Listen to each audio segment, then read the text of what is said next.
Bismillahirrahmanirrahim. Assalamualaikum warahmatullahi wabarakatuh. Alhamdulillahi rabbil alamin. Wa sallallahu ala sayyidina Muhammadin asyrafil anbiya'i wal mursalin wa ala alihi wa sahbihi ajma'in. Amma ba'du. Allahumma la sahla illa ma ja'altahu sahla. Wa anta ya hayyu ya qayyum taj'alul hazna idza syi'ta sahla. Allahumma yassir wa la tu'assir ya arhamar rahim. Kaum muslimin, saudara-saudaraku yang dirahmati oleh Allah Subhanahu wa taala. Mari kita ikhlaskan niat kita hadir pada pengajian ini dengan niat mengharap ridho dan pahala dari Allah Subhanahu wa taala. Sebelum kita memulai, semalam kita mendapatkan musibah wafatnya salah satu guru kita yang mulia, salah satu ustadz yang berjasa menyebarkan akidah ahli sunnah wal jamaah, salah satu pendiri pencetus berdirinya Yayasan Syahamah. Beliau adalah murid langsung dari Syekh Abdullah Al-Haruri yang pertama kali mencetuskan untuk membuka pengajian kajian ahli sunnah wal jamaah di daerah kita di Indonesia. Wafatnya beliau seluruh umat Islam berduka, terkhusus kader-kader Syahamah, simpatisan Syahamah, baik yang ada di daerah Riau atau di daerah lainnya. Oleh karena itu, beliau itu termasuk yang banyak jasa kepada kita. Kalaulah seandainya beliau tidak berkenan di zaman dahulu untuk membuka pengajian atau membuka jalan berdirinya Syahamah, mungkin kita tidak bisa berjumpa dengan pengajian seperti ini. Beliaulah Kiai Haji Ustadz kita Abdus Salam MA, salah satu pendiri dari Yayasan Syahamah yang telah dipanggil dan wafat semalam, dan kita semuanya dalam keadaan berduka. Maka mari kita bacakan surah Al-Fatihah. Kita doakan mudah-mudahan beliau termasuk ahli surga, termasuk orang-orang pilihan, dan dilapangkan tempatnya. Amin ya rabbal alamin. Ala hazihi niyah wa ala kulli niyatin salihah, khususan ya Allah liruhi syekhina wa ustadina Abdissalam. Al-Fatihah. A'udzu billahi minasyaitonir rajim. Bismillahirrahmanirrahim. Alhamdulillahi rabbil alamin. Ar-Rahmanir Rahim. Maliki yaumiddin. Iyyaka na'budu wa iyyaka nasta'in. Ihdinas siratal mustaqim. Siratal ladzina an'amta 'alaihim ghairil maghdubi 'alaihim waladdallin. Amin.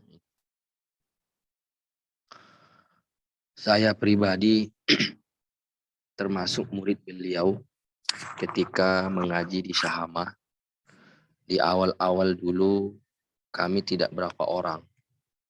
Ada beberapa orang yang mengaji dengan saya, dan beliau termasuk guru saya di Syahamah ketika itu.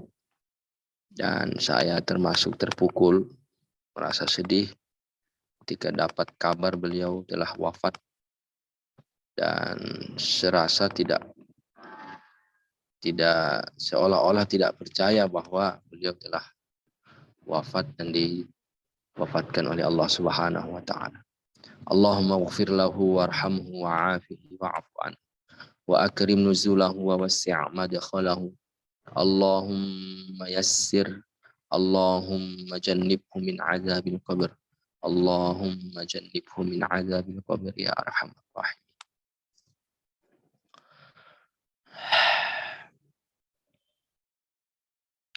La haula wa la quwata illa billah. Baik, kita lanjutkan saja pengajian kita. Ini menjadi cambuk bagi kita bahwa kita harus lebih semangat mengajarkan ilmu agama, lebih semangat untuk mendakwahkan yang telah diajarkan oleh guru-guru kita. Dan kita menunggu giliran. Mudah-mudahan dakwah ini bisa kita lanjutkan, dakwah ahli sunnah wal jamaah di seluruh tempat yang bisa kita sanggup untuk mengajarnya. Tak terasa air mata menetes, tetapi yang terpenting adalah bagaimana kita melanjutkan dakwah beliau, dakwah Al-Ustadz Abdus Salam rahimahullah.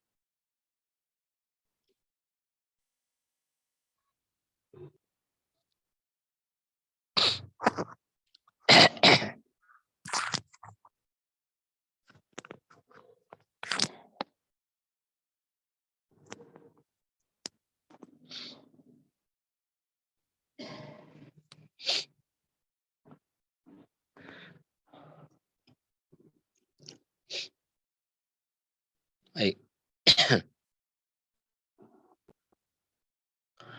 Kita lanjut. Qala al-muallifu rahimahullah. Judul pada pagi hari ini adalah apakah hal ta'lam, apakah Anda mengetahui bahwa agama semua para nabi adalah satu dan syariat-syariat mereka yang berbeda. Dalam kitab ini ada di sebuah judul dituliskan oleh Syekh Muhammad Akhras dengan judul apakah Anda mengetahui bahwasanya seluruh para nabi agamanya adalah satu, akan tetapi syariat mereka yang berbeda-beda. Syariat mereka yang berbeda-beda. Saudara-saudaraku kaum muslimin, perlu diketahui bahwa salah satu dasar akidah ahli sunnah wal jamaah wajib diyakini bahwa semua para nabi agamanya sama. Mendakwahkan yang sama, mendakwahkan ajaran yang sama, membawa agama yang sama. Dari zaman Nabi Adam sampai Nabi Muhammad sallallahu alaihi wasallam agamanya adalah sama.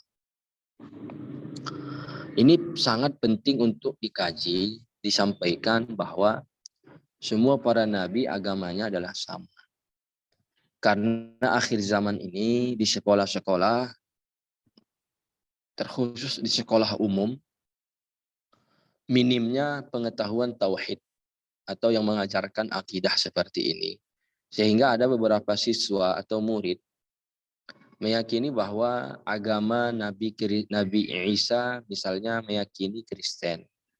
Nabi Musa mereka mengatakan agamanya Yahudi. Begitulah dengan yang lain.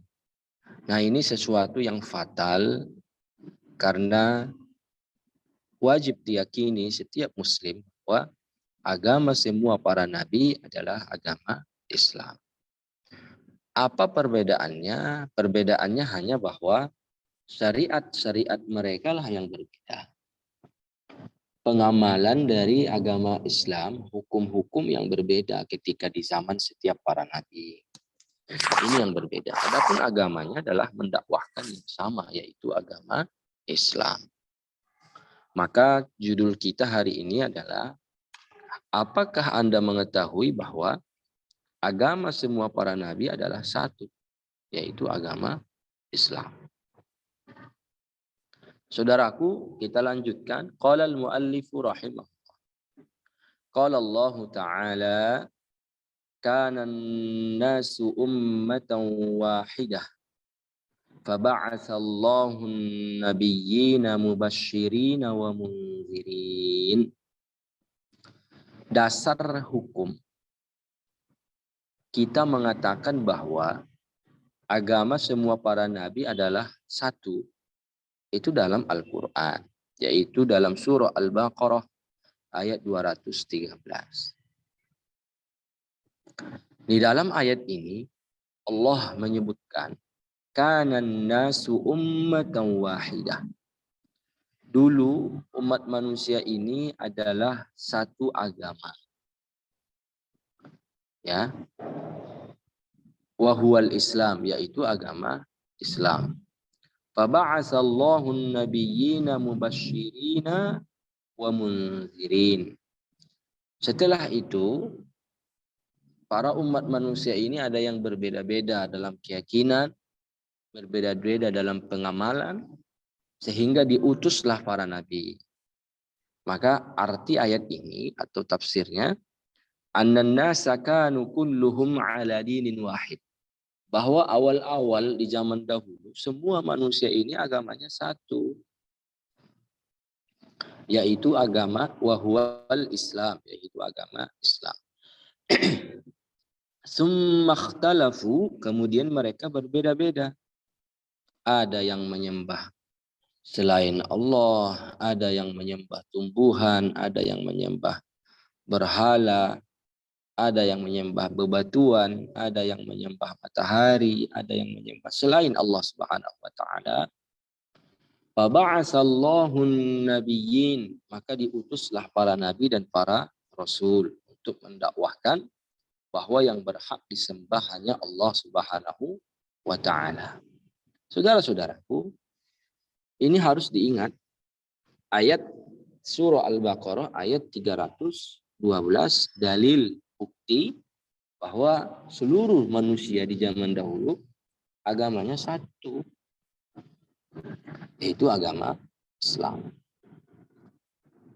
Di dalam hadis Nabi bersabda sallallahu alaihi wasallam, wa rawal Bukhari wa Muslimun wa Ahmad wa Ibnu Hibban wal ghairuhum.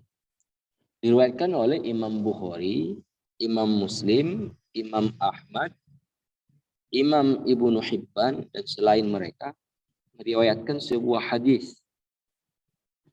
Anna Rasulullah sallallahu alaihi wasallam qala, bahwa Rasulullah itu bersabda. Apa kata beliau? Al-anbiya'u ikhwatun li'allat, dinuhum wahidun wa ummahatuhum syatta. Bahwa Nabi menyebutkan bahwa seluruh para nabi adalah agamanya satu. Dengan membuat redaksi, Nabi mengatakan semua para nabi adalah saudara seperti sesusu, saudara sesusu, allat. Dinuhum wahidun wa ummahatuhum syatta. Agama mereka adalah satu, yaitu agama Islam. Wa ummahatuhum syatta. Yang berbeda itu adalah syariat mereka, atau disebut dengan pengamalan dari hukum-hukum yang ada. Ini dasar hadis bahwa menyebutkan semua para nabi agamanya sama, yaitu agama Islam. Yang berbeda itu adalah syariat. Ya, syariatnya yang berbeda di antara nabi dengan nabi yang lain. Wal maknanya bahwa annal anbiya'a kullahum ala dinin wahid. Makna hadis ini bahwa semua para nabi dari zaman Nabi Adam sampai nabi kita, kullahum ala dinin wahid, semuanya adalah dalam agama yang satu. Huwa dinul Islam, yaitu agama Islam. Nah, ini juga diambil dari Al-Qur'an. Bahwa dalam Al-Qur'an sendiri disebutkan dalam surah Ali Imran, Allah menyebutkan innad dina 'indallahil Islam. Sesungguhnya agama yang diridhoi oleh Allah Subhanahu wa taala adalah agama Islam.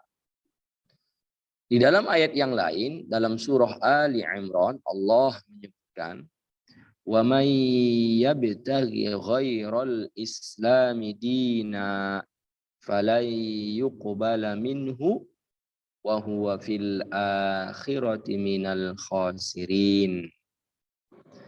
Ini ayat menjelaskan barang siapa yang menjadikan agamanya selain agama Islam, falan yuqbala minhu, tidak akan diterima oleh Allah. Itu tidak akan diterima oleh Allah Subhanahu wa taala. Tidak akan diterima oleh Allah. Falan yuqbala minhu. Allah menggunakan kalimat lan. Di Al-Quran ini disebutkan lan. Yaitu sama sekali tidak akan diterima oleh Allah Subhanahu wa ta'ala. Wa huwa fil akhirati minal khasirin. Dan nanti di akhirat dia termasuk orang-orang yang merugi. Ayat ini menjelaskan tegas kepada kita bahwa barang siapa yang menjadikan agama yang dianutnya selain agama Islam, dia masuk agama selain agama Islam. Dia menganut agama selain agama Islam. Dia menjadikan agamanya selain agama Islam. Maka itu tidak akan diterima oleh Allah. Ya, itu tidak akan diterima dengan arti agamanya tidak benar. Agamanya batil. Agamanya tidak sah. Terus apa balasannya di akhirat? Wa huwa fil akhirati minal khasirin. Nanti di akhirat dia termasuk orang-orang yang merugi. Kalau dia wafat dalam keadaan tidak memeluk agama Islam, wafat dalam keadaan kafir, yaitu tidak menganut agama Islam, wa huwa fil akhirati minal khasirin. Nanti di akhirat dia termasuk yang merugi. Kenapa dikatakan merugi? Karena akan masuk neraka. Digolongkan orang kafir. Dia akan kekal di dalam api neraka. Maka ini harus dipahami betul. Bahwa dalam Al-Quran sendiri perintah kepada kita. Bahwa dalam Al-Quran sendiri disebutkan untuk menjadikan agama Islam sebagai agama. Jadi terkhusus anaknya yang disekolahkan di umum. Bukan di pesantren atau bukan di sekolah madrasah. Sering-seringlah ingatkan kepada mereka bahwa agama Nabi Isa agama Islam. Agama Nabi Musa agama Islam. Karena saya pribadi, daerah kami ini ada di antara anak-anak siswa itu yang meyakini bahwa agama Nabi Isa agama Kristen. Atau agama meyakini Nabi Musa agamanya Yahudi. Nah ini fatal akibatnya. Ya, ini harus disampaikan terus kepada anak-anak kita bahwa agama semua para nabi dari zaman dahulu sampai nanti akhir zaman, agama mereka adalah agama Islam. Agama yang dianut mereka adalah agama Islam.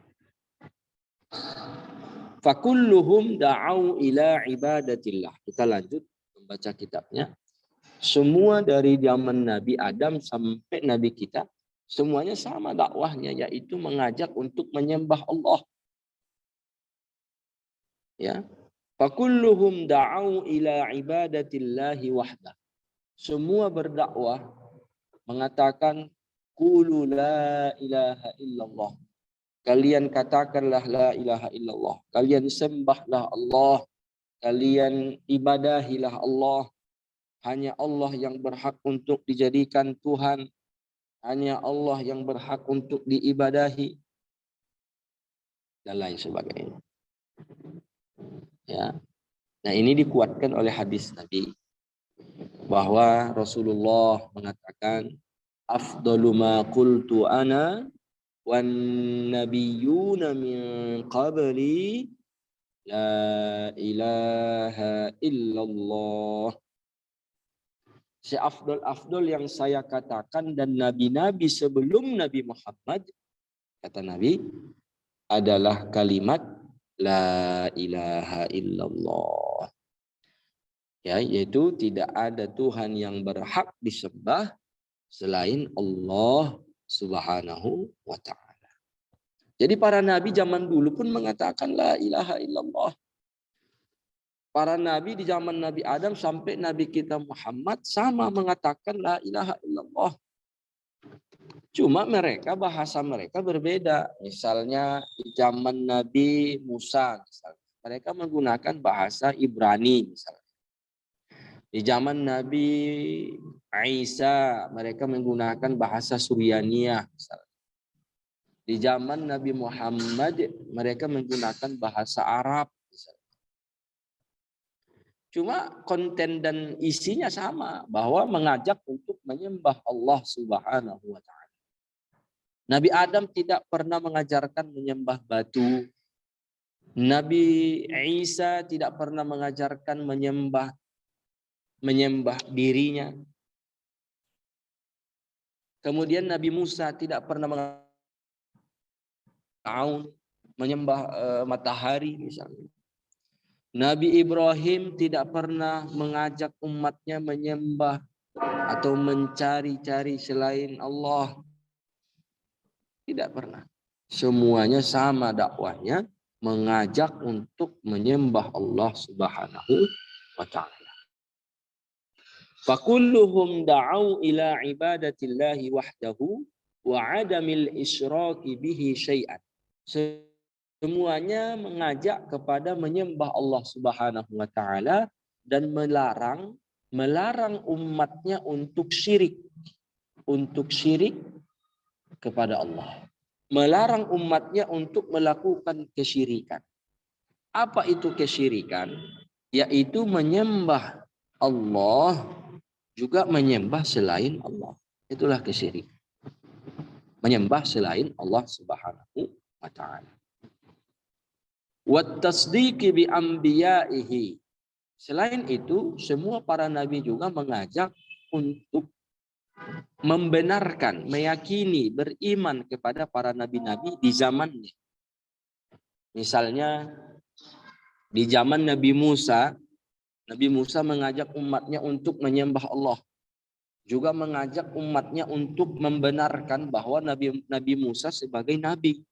Membenarkan Nabi Musa sebagai rasul. Ya.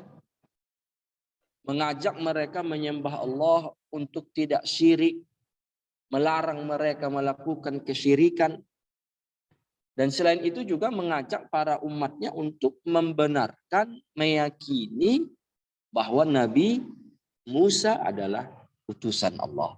Nabi Musa adalah Rasulullah. Nabi Musa adalah Nabiullah.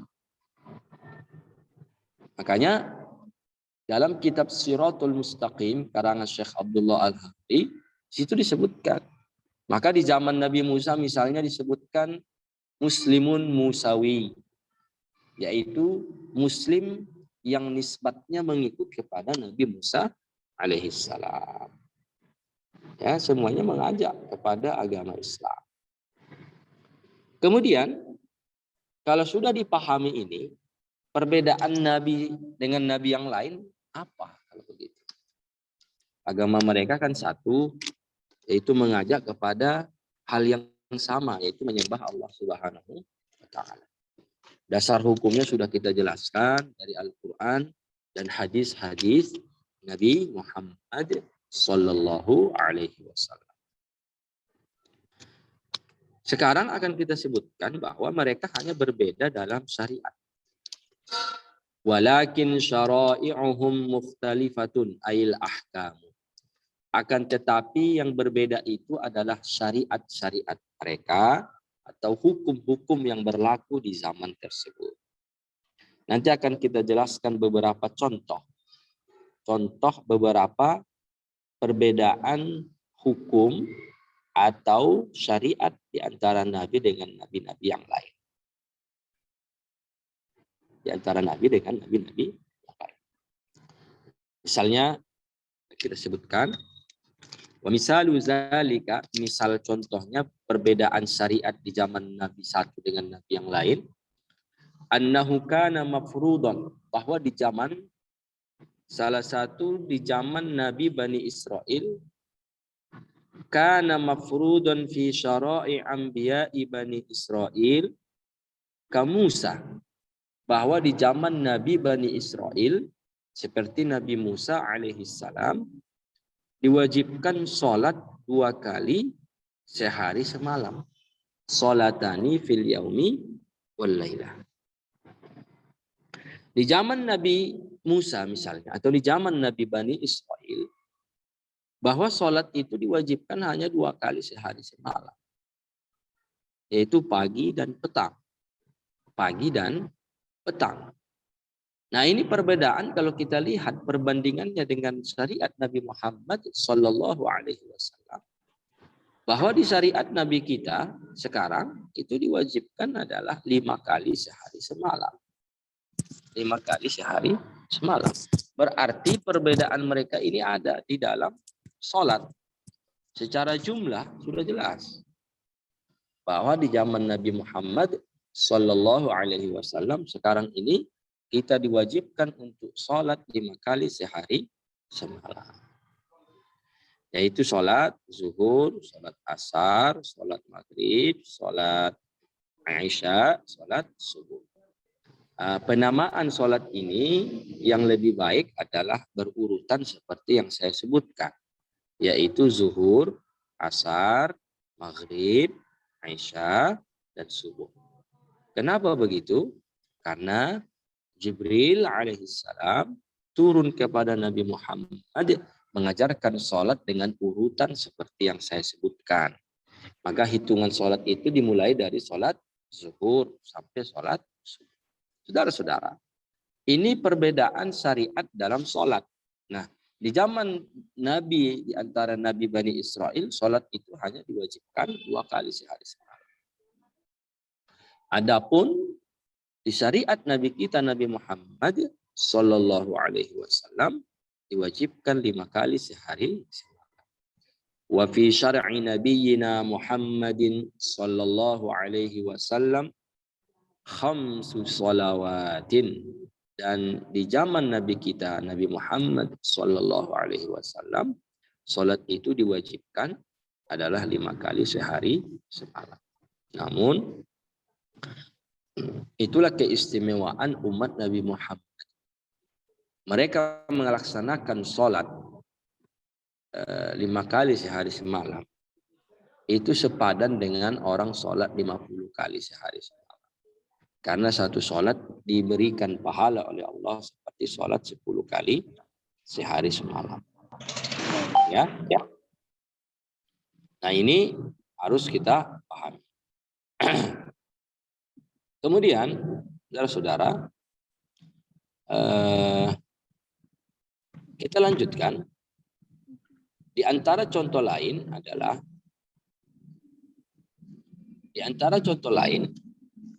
perbedaan di antara syariat yang ada di antara para nabi, kana jaizan fi syar'i sayyidina Ya'qub alaihi salam ay yajma'a ar-rajulu fi az-ziwaji bainal mar'ati wa ukhtiha. Ya, di zaman Nabi Ya'qub alaihi salam itu dibolehkan untuk mengumpulkan istri sekaligus 2. Bagaimana itu? Misalnya dia menikah dengan seorang perempuan. Ya. Dia menikah dengan seorang perempuan. Kemudian perempuan ini, istrinya ini memiliki saudari kandung. Saudari kandung. Ya. Maka dalam syariat Nabi Ya'qub, dia boleh menikahi dua-duanya. Istrinya dan adik iparnya atau adik kandung dari istrinya, adik perempuan dari istrinya. Nah, ini kana jaizan fi syar'i nabiyyina Ya'qub. Di zaman Nabi Ya'qub itu dibolehkan. Ya, untuk menikahi istri dan adik kandungnya atau adik ipar kita yang perempuan. Itu di zaman Nabi Ya'qub. Adapun di zaman Nabi Muhammad Sallallahu Alaihi Wasallam, itu diharamkan, itu tidak dibolehkan. Itulah perbedaan syariat tadi. Di zaman Nabi Yakub dibolehkan, sedangkan di zaman Nabi Muhammad Sallallahu Alaihi Wasallam diharamkan. Jadi perbedaan itu nyata ya. Jadi sekarang seorang laki-laki walaupun dia kaya, walaupun dia sanggup, walaupun dia kuat, dia tidak boleh menikahi adik iparnya yang perempuan. Sama-sama dipakai dua-duanya, tidak boleh. Kecuali misalnya istrinya sudah meninggal, kemudian dinikahinya lagi adik iparnya setelah selesai iddahnya. Atau kalau istrinya, kalau adik iparnya belum janda, si perawan, boleh dinikahi. Kecuali istri kita masih hidup, dipakai dua-duanya, itu tidak boleh. Sekarang dalam syariat Nabi Muhammad itu diharamkan. Jadi kalau ingin menikahi adik ipar, maka istrinya meninggal dulu, baru boleh menikahi adik ipar. Ya, baru boleh menikahi adik ipar. Kalau dipakai sama-sama, dua-duanya masih hidup, itu dalam syariat Nabi Muhammad Sallallahu Alaihi Wasallam dalam ilmu fikih itu diharamkan. Ya, itu diharamkan. Tetapi di zaman Nabi Yakub alaihissalam itu dibolehkan. Mengumpulkan istri dan adik ipar, ya, atau adik perempuan dari istri. Dua-duanya dipakai sebagai istri, itu diharamkan di zaman Nabi Muhammad. Adapun di zaman Nabi Yakub itu dibolehkan alaihissalam.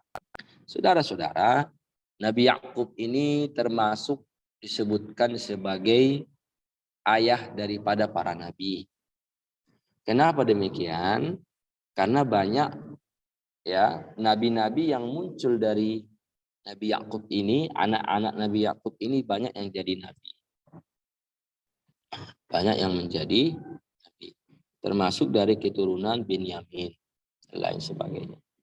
Oleh karena itu, Yakub ini sering dikatakan dengan nama lain dari nama Yakub. Ya, yaitu Israel. Maka sebenarnya kita tidak boleh membenci nama Israel itu karena itu adalah nama asli dari salah satu nama Nabi Yakub alaihissalam. Jadi kalau sekarang Yahudi yang menyerang Palestina, lebih baik dikatakan Yahudi. Ya, jangan sampai mencela-cela nama Israel itu. Israel. Karena itu adalah nama dari nama Nabi kita, Nabi Yakub alaihissalam. Kembali ke topik itu. Nah, di zaman Nabi Yakub itu perbedaan sudah nyata. Bahwa syariat tentang menikah itu berbeda dengan Nabi Muhammad Sallallahu Alaihi Wasallam. Kita lanjut. Wa huwa muharramun fi syar'i Muhammadin sallallahu alaihi wasallam. Dan hal ini yang kita sebutkan diharamkan di syariat Nabi Muhammad sallallahu alaihi wasallam sebagaimana kita jelaskan. Kemudian salah satu contoh perbedaan syariat itu adalah di zaman Nabi dahulu kana jaizan fi syara'i'il qadimah, dulu dibolehkan dalam syariat-syariat Nabi sebelum Nabi kita, ayyasjudal muslimu lil muslimi bitahiyyati, yaitu sujud kepada manusia untuk menghormatinya. Wa huwa muharramun fi syar'ina, dan itu diharamkan dalam syariat Nabi kita. Salah satu di zaman, katakanlah misalnya di zaman Nabi Yakub juga, itu dibolehkan seseorang sujud kepada orang lain dengan tujuan menghormatinya, menghargainya, littahiyyah. Dia sujud, seperti sujud, keadaan seperti sujud sholat. Itu di zaman itu dibolehkan. Tetapi dengan arti meletakkan kening ke dasar tanah, ke bawah. Itu arti sujud di sini, meletakkan kening ke bawah. Tetapi itu di zaman Nabi kita, Nabi Muhammad Sallallahu Alaihi Wasallam itu diharamkan. Walaupun tujuannya menghormati. Walaupun tujuannya menghormati. Makanya misalnya dia sujud kepada ibunya, itu dalam syariat Nabi Muhammad tidak boleh. Dia sujud kepada ayahnya, dia sujud kepada istrinya, dia sujud kepada suaminya, sujud kepada siapapun manusia ke manusia dengan tujuan menghormatinya dalam syariat Nabi Muhammad Sallallahu Alaihi Wasallam itu diharamkan, tidak boleh. Dasar hukumnya ya salah satu sahabat Nabi namanya Mu'az bin Jabal. Dia pergi beberapa saat berdakwah ke daerah Syam. Kemudian melihat orang-orang di luar Islam sujud kepada raja-raja mereka. Sujud kepada pemimpin mereka. Ketika datang sujud menghadap dengan niat menghormati mereka. Ya, dengan niat menghormati mereka. Lalu lantas sahabat ini berpikir dalam pikirannya, kalaulah mereka sujud kepada pemimpin mereka, maka lebih layak dan lebih pantas Nabi Muhammad untuk disujudi.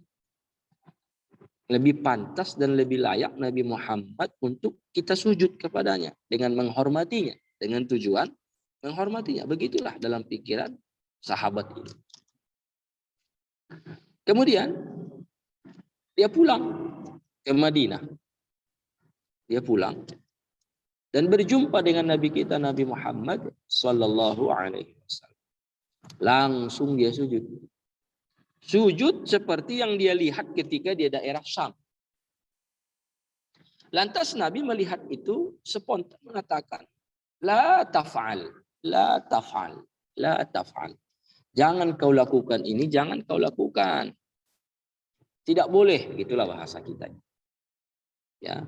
Kemudian Nabi mengatakan, seandainya saya suruh, saya perintahkan seorang muslim sujud kepada yang lain, manusia kepada manusia, maka yang lebih berhak untuk sujud itu yang pertama kali adalah istri sujud kepada suami. La amartul mar'ata antas juda li zawjiha. Seandainya itu sebuah bagian agama Islam dan itu dibolehkan, maka yang lebih pantas dan lebih berhak pertama kali sujud itu seorang istri kepada suami. Tetapi karena itu tidak disyariatkan dalam syariat Nabi Muhammad Sallallahu Alaihi Wasallam, maka itu dilarang oleh Nabi. Sehingga Nabi kita mengatakan la taf'al, jangan lakukan, tidak boleh gitu. Itu tidak boleh. Nah, inilah dasar hukum. Walaupun sahabat ini niatnya ingin menghormati Nabi sebagaimana dilihat di daerah Syam ketika itu. Tapi Nabi kita melarang, la taf'al, la taf'al. Arti la taf'al itu adalah jangan lakukan. Arti itu larangan, jangan lakukan. Ya, jangan lakukan. Kenapa? Karena itu tidak dibolehkan dalam syariat Islam, yaitu di syariat Nabi Muhammad Sallallahu Alaihi Wasallam. Nah inilah makanya sering ya, walaupun itu adat sebenarnya, adat di sebuah tempat. Kalau di Medan ini, daerah kami ini, seseorang anak perempuan yang menikah, setelah akad nikah ada istilah hormat kepada ayah, ibu, dan mertua. Kalau di Jawa entah sungkeman, entah apalah namanya, saya kurang pas bahasa Jawa. Itu di Medan ini ada yang sujud kepada ibunya, kepada ayahnya. Nah itu walaupun berlaku di adat, jangan dilakukan. Jangan dilakukan. Karena agama lebih utama kita perhatikan. Ya, itu ada sebagian orang yang begitu. Jadi karena sudah tahu hukumnya, misalnya nanti menikahkan anaknya atau saudarinya atau siapalah begitu, maka ingatkan tidak boleh sujud kepada manusia kepada manusia walaupun tujuannya bukan menyembahnya, walaupun tujuannya misalnya hanya menghormati, itu tidak boleh. Nah, jadi saudara-saudaraku, ini harus diperhatikan betul. Ya, karena banyak di antara adat-adat itu ada yang sujud dia kepada orang lain. Nah, itu dalam syariat Nabi Muhammad Sallallahu Alaihi Wasallam. Walaupun tujuannya menghormatinya, menghargainya, hormat kepadanya, itu tidak dibolehkan dalam agama Islam. Jelas ya? Nah, ini perbedaan syariat yang ada di zaman Nabi sebelumnya dengan Nabi kita Muhammad Sallallahu Alaihi Wasallam. Tapi umat sebelumnya itu dibolehkan. Ya, seperti di zaman Bani Israel yang kita sebutkan tadi, itu dibolehkan. Bahwa seorang boleh sujud kepada orang lain dengan niat tahiyah, dengan niat untuk menghormati. Faqad sahha anna Mu'adz bin Jabal. Nah, ini yang saya sebutkan hadisnya tadi. Bahwa telah sah hadisnya bahwa Mu'adz bin Jabal radhiyallahu anhu lamma qadima minas Syam, ketika beliau pulang dari negeri Syam, kemudian berjumpa dengan Nabi Muhammad di Madinah, sajada li Rasulillah sallallahu alaihi wasallam. Dia sujud kepada Rasulullah sallallahu alaihi wasallam sujud tahiyatin, sujud untuk menghargai, menghormati, sangat rindu kepada Nabi. Faqala lahu rasulu, ya. Faqala lahu rasulu ma hadza. Maka Rasulullah mengatakan, apa ini wahai Mu'adz? Apa yang kau lakukan ini wahai Mu'adz? Qala ya Rasulullah. Ya, maka Mu'adz mengatakan, ya Rasulullah, ra'aitu ahlas Syami. Saya melihat penduduk Syam. Ya, Syam itu sekarang kalau teritorial atau secara peta, negaranya itu ada 4. Negara Suriah, negara Lebanon, negara Jordania, dan negara Palestina. Itu disebut Suriah sekarang. Itu dulu disebut Syam. Ya, sekarang secara kenegaraan sudah ada beberapa negara. Di zaman itu, Mu'adz melihat di negara Syam, melihat orang-orang sujud li batariqatihim wa asaqifatihim. Sujud kepada pembesar-pembesar mereka dan penghulu-penghulu mereka, pemuka-pemuka agama mereka. Ya, orang-orang awam sujud kepada pemuka agama mereka, pemimpin-pemimpin mereka, dilihat oleh Mu'adz bin Jabal. Kemudian Mu'adz mengatakan, wa anta aula bidzalika. Ya Rasulullah, engkau lebih berhak untuk disujuti daripada mereka. Engkau lebih berhak untuk saya sujuti daripada mereka. Engkau lebih berhak untuk disujuti, untuk menghormatimu lebih berhak daripada mereka ya Rasulullah. Itulah kata Mu'adz. Apa lantas jawaban dari Nabi kita Muhammad sallallahu alaihi wasallam? Nabi langsung mengatakan, qala la taf'al. Jangan lakukan wahai Mu'adz. La taf'al. Jangan lakukan. Lau kuntu amuru ahadan ayyasjuda li ahadin. Seandainya saya memerintahkan, menyuruh seseorang untuk sujud kepada orang lain, la amartul mar'ata, niscaya akan saya suruh seorang istri untuk sujud kepada suaminya. La amartul mar, kata Rasulullah, la amartul mar'ata an tasjuda li zawjiha. Seandainya saya perintahkan seseorang sujud kepada orang lain dengan niat menghormatinya, maka yang lebih berhak dan lebih pertama untuk saya perintahkan sujud, kata Nabi, adalah seorang istri sujud kepada suami. Pertanyaannya, seandainya sujudnya Mu'adz kepada Nabi dibolehkan, Nabi tidak akan melarang, kan begitu. Tapi dalam konteks hadis ini, Nabi melarang.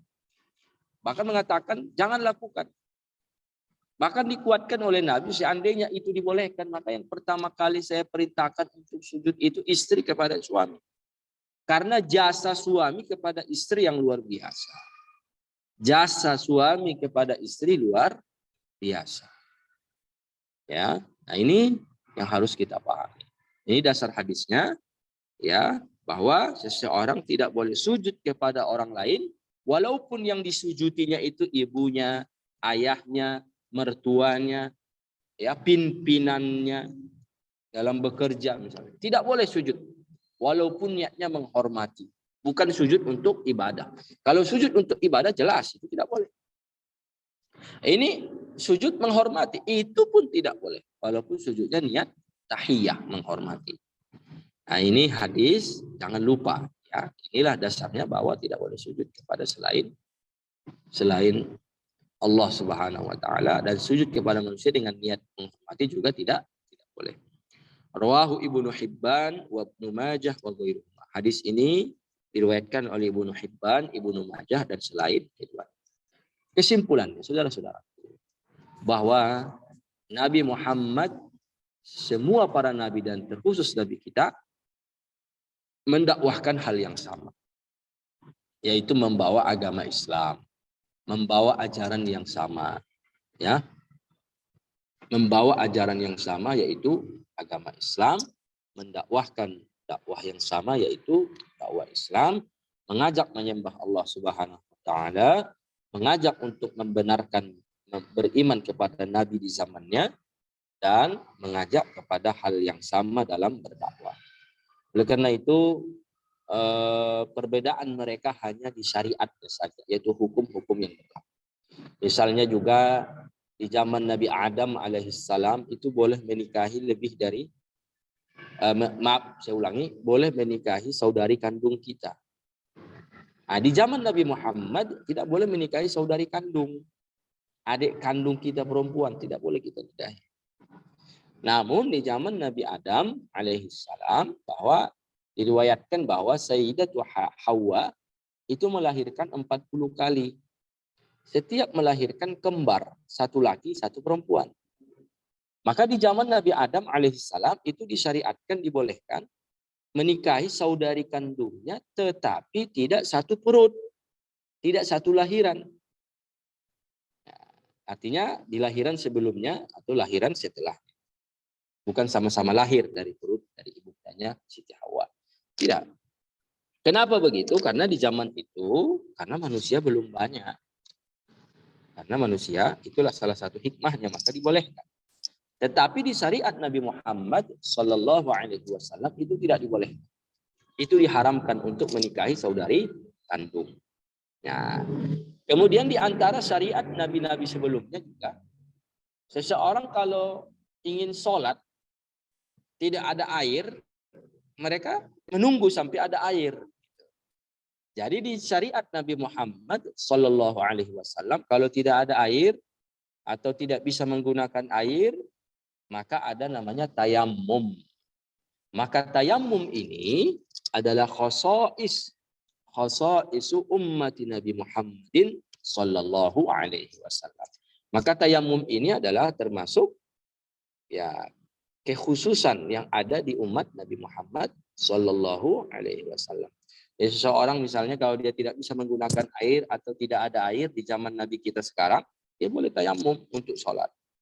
Tapi syariat Nabi sebelum Nabi kita ini, kalau ingin sholat menggunakan wudhu, karena wudhu itu di syariat Nabi sebelumnya pun ada. Jika tidak ada air, ingin berwudhu, maka mereka tunggu sampai ada air baru mereka sholat. Nah ini perbedaan syariat yang ada.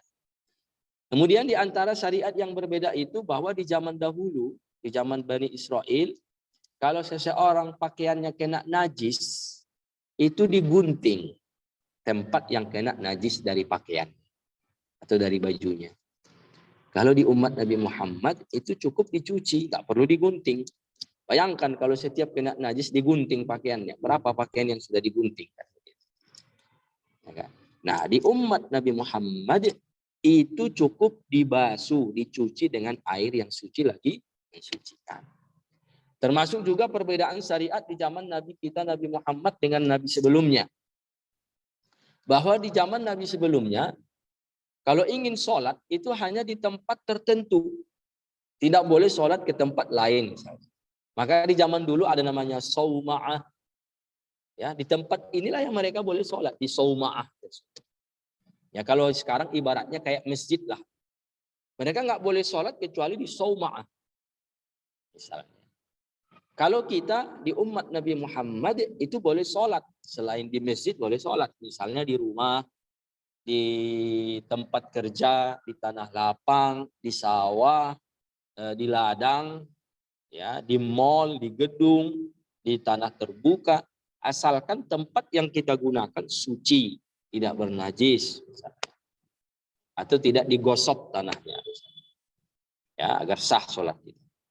Nah, di zaman Nabi sebelum Nabi Muhammad, kalau mereka ingin sholat hanya di tempat tertentu ini, ya, misalnya di Sauma, Soluta, dan lain sebagainya. Nah, ini harus dipahami. Kemudian di syariat Nabi selain Nabi Muhammad Sallallahu Alaihi Wasallam, kalau seseorang berbuat maksiat, itu malaikat langsung nempel di rumahnya, dikasih tanda di rumahnya, di pintunya atau di sekitar rumahnya bahwa si fulan melakukan maksiat semalam. Jadi dia langsung tahu itu. Coba bayangkan kalau itu terjadi di umat Nabi Muhammad. Mungkin semua rumahnya yang sekarang yang suka pelaku maksiat, itu rumahnya penuh dengan tanda-tanda dia berbuat maksiat.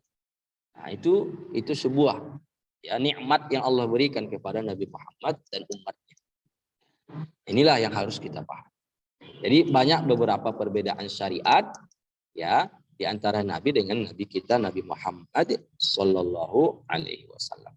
Jadi disimpulkan bahwa agama mereka agama Islam, semua para nabi agamanya Islam, karena berdasarkan ayat Inna dina indallahil Islam, sesungguhnya agama yang diridhoi untuk dianut, diridhoi oleh Allah untuk dijadikan agama hanya agama Islam. Kemudian dalam ayat dalam surah yang sama, wa may yabtaghi ghairal islami dina falan yuqbala minhu wa huwa fil akhirati minal khasirin. Barang siapa yang menjadikan agama selain agama Islam, ya, ya, agama Kristen, agama Buddha, agama Hindu, agama Konghucu, selain agama Islam dijadikan sebagai agamanya, ke dalam ayat ini disebutkan falai yuqbala minhu, maka tidak akan diterima sedikit pun, wa huwa fil akhirati minal khasirin, dia akan dikekalkan nanti di api neraka, akan merugi. Dalam hadis Nabi Muhammad sallallahu alaihi wasallam, Rasulullah menyebutkan al-anbiya'u ikhwatul li'allat dinuhum wahid wa ummahatuhum syatta. Sesungguhnya para nabi itu adalah seperti saudara sesusuan. Ya. Agama mereka satu, yaitu agama Islam, akan tetapi ummahatuhum syatta, yaitu syariat hukum-hukum yang berlaku di zaman itu yang berbeda. Nah, ini harus dipahami. Saudara-saudaraku, inilah mungkin kajian kita pada pagi hari ini. Mudah-mudahan kajian kita ini bermanfaat dengan judul agama semua para nabi adalah agama Islam. Maka sampaikan kepada saudara-saudara kita, anak-anak kita, bahwa Nabi Isa agamanya Islam, Nabi Musa agamanya Islam. Tidak benar bahwa Nabi Isa agamanya Kristen. Tidak. Bukan juga Nabi Musa agamanya Yahudi. Semuanya agamanya adalah agama Islam. Demikianlah mungkin pengajian kita pada pagi hari ini. Sekali lagi saudara-saudaraku, mari pada awal-awal ini kita membacakan banyak-banyak, mengirimkan surah Al-Fatihah, membaca Yasin kepada guru kita yang telah wafat, yaitu Al-Ustadz Abdus Salam rahimahullah. Saya semalam tanpa sengaja meneteskan air mata mendapat kabar beliau meninggal. Karena ada satu pesan beliau belum saya sampaikan. Ya, belum saya, ada sesuatu yang berkenaan dengan dakwah. Mudah-mudahan nanti bisa tercapai dari pesan beliau itu. Ya, jadi saya terpukul karena saya termasuk murid langsung beliau ketika mengaji di Sahama dulu, di zaman dulu ketika kami di Sahama. Mudah-mudahan Allah Ta'ala ampuni dosanya, Allah berikan kesabaran kepada keluarga yang ditinggalkan, Allah lapangkan kuburannya, Allah berikan nikmat di antara nikmat-nikmat kubur. Allah jadikan kuburannya diperluas oleh Allah sejauh mata memandang. Allah jadikan kuburannya taman dari taman surga, jadikan kuburannya sangat menyejukkan bagi beliau. Amin ya rabbal alamin. Ala hazihi niyah, kita kirimkan surah Al-Fatihah. Ala hazihi niyah wa ala kulli niyatin salihah ila akhina wa ustadina wa muallimina Asy-Syaikh Abdus Salam. Al-Fatihah. A'udzu billahi minasyaitonir rajim.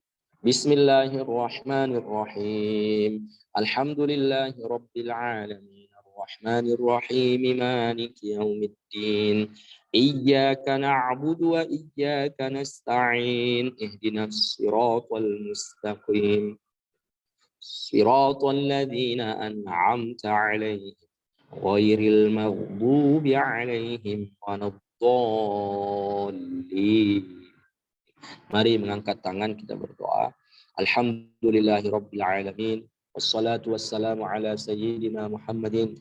Allahumma awsil ma qara'na wa ma tuqabbila min a'malina ila ruhi sayyidina Muhammadin sallallahu alaihi wasallam wa khususan ya Allah ila ruhi ustazina wa muallimina wa syekhina Abdus Salam rahimahullah. Allahumma ighfir lahu warhamhu wa'afihi wa'fu anhu wa akrim nuzulahu ya Allah. Allahumma zid fi ihsanihi, Allahumma zid fi hasanatihi. Allahumma in kana musian fatajawaz an sayyiatihi. Allahumma arzuqhu na'imal qabr. Allahumma ja'alhu mimman yazuqu na'imal qabr ya arhamar rahim. Allahumma ya Allah, Allahumma askinhu jannatakal firdausal a'la ma'an nabiyyina Muhammadin sallallahu alaihi wasallam wa ma'a syekhina Abdullah al-Harari. Amin amin ya rabbal alamin. Wassallallahu wasallam ala sayyidina Muhammadin walhamdulillahi rabbil alamin. Mari kita tahlil sholawat istighfar. La ilaha illallah. Allahumma salli ala sayyidina Muhammadin wa ala ali sayyidina Muhammad. Rabbi ighfirli wa liwalidayya wa lil mu'minina wal mu'minat. Saya mohon maaf, saya undur diri. Insyaallah kita berjumpa pada pengajian selanjutnya dengan judul yang berbeda. Ya, saya mohon maaf. Wassalamualaikum warahmatullahi wabarakatuh. Barakallahu bikum.